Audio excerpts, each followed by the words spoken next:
बनी हुई है। आज भी यहाँ पर 25 सालों से कोई माटी का हम लोग विधायक नहीं बना पाए। इसलिए आप लोगों से ये कहना चाहते हैं कि अपनी माटी से हम लोगों को अपना लीडर निकालना होगा। और आज हम लोग जहां जहां भी ये आंदोलन कर रहे हैं, जहां जहां भी सभा कर रहे हैं, हर जगह हम लोगों पर FIR दर्ज हो रहा है।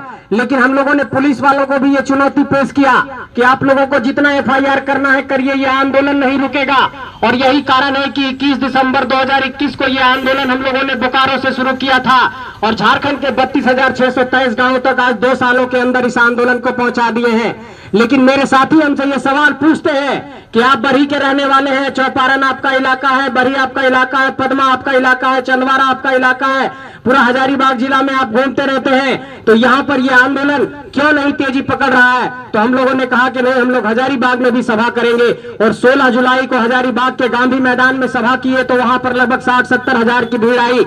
लेकिन फिर ये प्रस्ताव रखा गया कि चौपारण जो है हजारीबाग जिले का सबसे बड़ा ब्लॉक है, 26 पंचायत यहाँ पर आते हैं, 272 गांव है आपके इस प्रखंड के इलाके में, और यहाँ पर बरही इतना बड़ा विधानसभा क्षेत्र है, तो चौपारण की धरती से, बरही विधानसभा क्षेत्र की धरती से भी इस आंदोलन की आवाज गूंजनी चाहिए। और फिर हम लोगों ने 8 अक्टूबर को यह फैसला लिया है कि चौपारण के ब्लॉक मैदान में 50,000 लोगों को जुटाएंगे और वैसे लोगों को जवाब पेश करेंगे जो लोग लगातार झारखंड की धरती को एक तरीके से चारागाह बना करके रखे हैं। और मैं फिर से ये बात कहना चाहता हूं आप लोगों से कि 8 अक्टूबर की तारीख एक ऐतिहासिक तारीख होने जा रही है और आप लोगों को ये बताना चाहता हूं कि बरही के राजनीतिक इतिहास में, 20-30 सालों के राजनीतिक इतिहास में, चौपारण के 20-30 सालों के राजनीतिक इतिहास में पहली बार ऐसा कुछ होने जा रहा है कि नौजवान मिलकर के 50,000 की भीड़ आएंगे और चुनौती पेश करेंगे कि ये हमारी माटी है, इस माटी पर यहाँ पर अब चारागाह बनाने का खेल नहीं चलेगा, इस माटी पर अब केस मुकदमे की राजनीति नहीं चलेगी, इस माटी पर आपस में लड़ाने की राजनीति नहीं चलेगी। यहाँ के लोगों को भी रोजगार चाहिए। आज झारखंड में एक भी नियुक्ति की प्रक्रिया पूरी नहीं हो पाती है। जो भी नियुक्ति का विज्ञापन निकलता है वो कोर्ट कचहरी में फंस जाता है या फिर वो नियुक्ति का विज्ञापन लटका रहता है। आप देखिए झारखंड में आपकी जमीनों पर कितना बड़ा अधिग्रहण हुआ है। आप देखिए झारखंड के भीतर यहाँ पर आपके नेतृत्व पर कितना बड़ा अतिक्रमण हुआ है। हमारे झारखंड के लोग नौकरशाही में नहीं जा पा रहे हैं, हमारे झारखंड के लोग न्यायिक व्यवस्था में भी नहीं है, हमारे झारखंड के लोग अगर नेता भी नहीं बन पाएंगे तो अपना आवाज कहां उठाइएगा। इसलिए आप लोगों से कहना चाहते हैं कि आज झारखंड बने 23 सालों के बाद भी झारखंड में कौन झारखंडी है इसकी परिभाषा नहीं तय हो पाई है। ये इसकी लड़ाई है, ये अपने पीढ़ियों को बचाने की लड़ाई है। और मेरे नौजवान साथी लोग बहुत तैयारी करते हैं, एग्जाम की तैयारी करते हैं।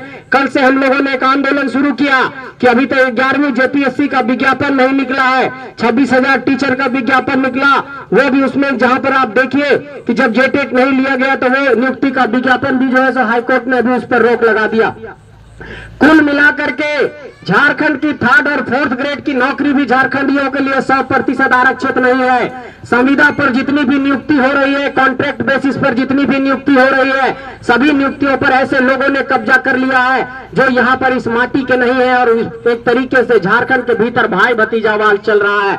मैं ये पूछना चाहता हूँ कि ये दक्षिण बिहार का इलाका जब 15 नवंबर 2000 को अलग हुआ तो इसी बुनियाद पर अलग हुआ था कि इस इलाके में शोषण है, जुल्म है, यहाँ के लोगों को रोजगार नहीं मिल पा रहा है, आदिवासी मूलवासियों का इलाका है, इसलिए यहाँ पर स्थानीय नीति बननी चाहिए, इसलिए झारखंड अलग राज्य बनना चाहिए। लेकिन आज तक झारखंड में आप देखिए स्थानीय नीति नहीं बन पाई, आज तक नियोजन नीति नहीं बन पाई।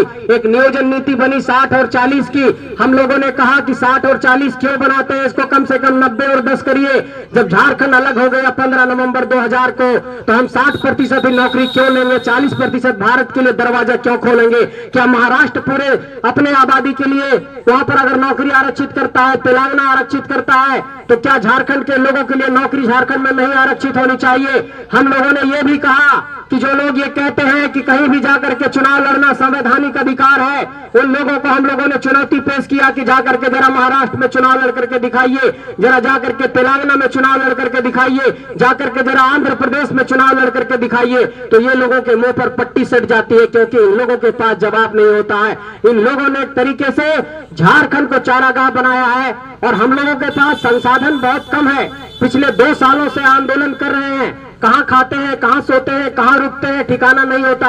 ऐसे ही छोटे छोटे बाजार में जाकर के हम लोगों को एक तरीके से लोगों को जगा रहे हैं। तो रामपुर के लोगों ये आप लोगों की चेतना पर जो सवाल खड़ा हुआ है कि आप राजनीतिक तौर पर कितना जागरूक हैं, इसी की परीक्षा 8 अक्टूबर को चौपारण में होने जा रही है। और ये आपके राजनीतिक कौशल और आपके राजनीतिक चेतना का उस दिन परीक्षा होगा कि झारखंड के 24 जिले के 264 प्रखंडों के 32,623 गांव जब जाग गए और जब आंदोलन में साथ देने लगे तो चौपारण के लोग कहां खड़ा थे, बरही के लोग कहां खड़े थे। यह जवाब आपके जेहन में आना चाहिए कि जब आंदोलन की आवाज निकली, जब झारखंडियत की आवाज को उठाने की बारी आई तो रामपुर भी जाग खड़ा हुआ था, सिलहारा भी जाग खड़ा हुआ था, बसरिया भी जाग खड़ा हुआ था। यह आपके जेहन में सवाल उठना चाहिए कि इस आंदोलन से हमने मुंह नहीं मोड़ा, इस आंदोलन को साथ दिया। ये आपके अंदर अपना आत्मविश्वास होना चाहिए, अपने जमीन से ये जवाब आना चाहिए। तो आप लोगों से ये पूछना चाहता हूं कि क्या 8 अक्टूबर को आप लोग साथ देंगे इस आंदोलन में? क्या ये मांग जायज है ना? क्या आंदोलन देख रहे हैं आप लोग यूट्यूब पर, मोबाइल में हम लोगों का लगातार आप लोग देखते होंगे 50,000, 60,000, 70,000 की भीड़ आ रही है। ये भीड़ आप सोचिए, किसी भी जाकर के पूछिएगा कि क्या किसी को हम लोगों ने गाड़ी दिया, क्या किसी को डीजल दिया, क्या किसी को 1 रुपया दिया।